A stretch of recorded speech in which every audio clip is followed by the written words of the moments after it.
Sunday at the gathering, the passage is one that we find in John 2, verses 1 through 11.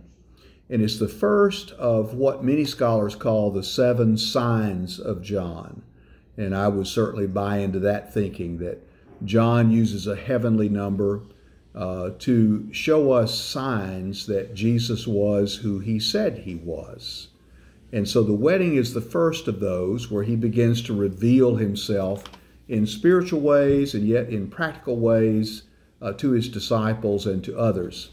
So to get this, it's very important to first kind of understand the difference in John's gospel. All 4 gospels give us a whole lot to think on. They're all important. John was unique, as they're all unique. John was more of a poet, probably, than the other 3 gospel writers, Matthew, Mark, Luke. For John, his Jesus was very majestic, and he wanted you to feel that, to feel the symbolism and the power and the otherworldliness of Jesus. If you want just the facts about what happened that day in Cana, you'll be disappointed with John, because he's not all about just the facts when he writes something down about the story of Jesus.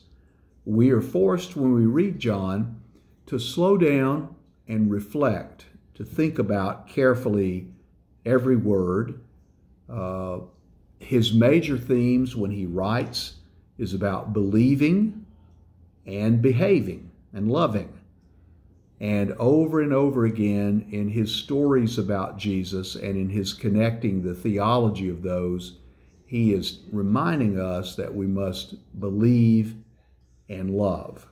So who doesn't love a wedding? I mean, when you hear this story from Cana, it's a happy story. The church has run right over it sometimes. You don't hear a ton of wedding preaching or preaching about the wedding at Cana. But it's a very important story, and I think it's a fun story. There are 7 signs in this story that we'll kind of talk through on Sunday at the gathering. There are clues for us to kind of dig out what John is hoping to say to us through this story. The wedding itself is a sign. It's a consummation of the deepest relationship between 2 people.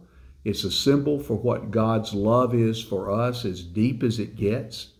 There's Cana. That's a sign itself. It's a little town 10 miles north of Galilee.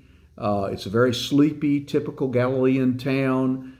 Friends, family, everyday life. It's nothing unusual. And yet Jesus comes and does a miracle there. It's a sign. The wine is a sign provided by the earthly host. Typically they use the good wine first, and when people get a little inebriated or looped, as we might say, they don't care what they're drinking, and so they use the cheaper wine after that. If you hadn't had a moment to look at the little story called The Chosen that is out there right now that you can find in various ways, there's an excellent episode on the wedding at Cana and about the wine. The 6 pots are symbols of the ritual cleaning that the law does, that it provides for you to be clean, and yet the blandness of that, it lacks hospitality and vigor. Jesus takes those 6 pots and makes something miraculous out of them and fills them with wine. And that's another symbol, and that is the 5th symbol, the wine. It's overflowing, it's abundant, like the one who creates all of life and who loves us so. The fact that the Scripture tells us this happened on the 3rd day, that should not go by us easily. That's a resurrection theme. It's another resurrection story for us, another way that John reemphasizes that Jesus has come that you might have life and have it more abundantly. On the 3rd day has become an important symbol for us. And then Jesus tells his mom, I'll do this in my own time. And that's a reminder that everything has not yet been revealed, everything is not finished, and it's John's way of dealing with that symbol. So, I hope you'll come Sunday. If you're getting this message and you're here in Sandestin, I hope you'll come and Let's think together about this powerful lesson at Cana. I think you'll enjoy it. If you're looking by Facebook, I hope that you will read the passage and think through some of the symbols there, and that it will bless you. You have a good week, and look forward to seeing those of you that we can on Sunday.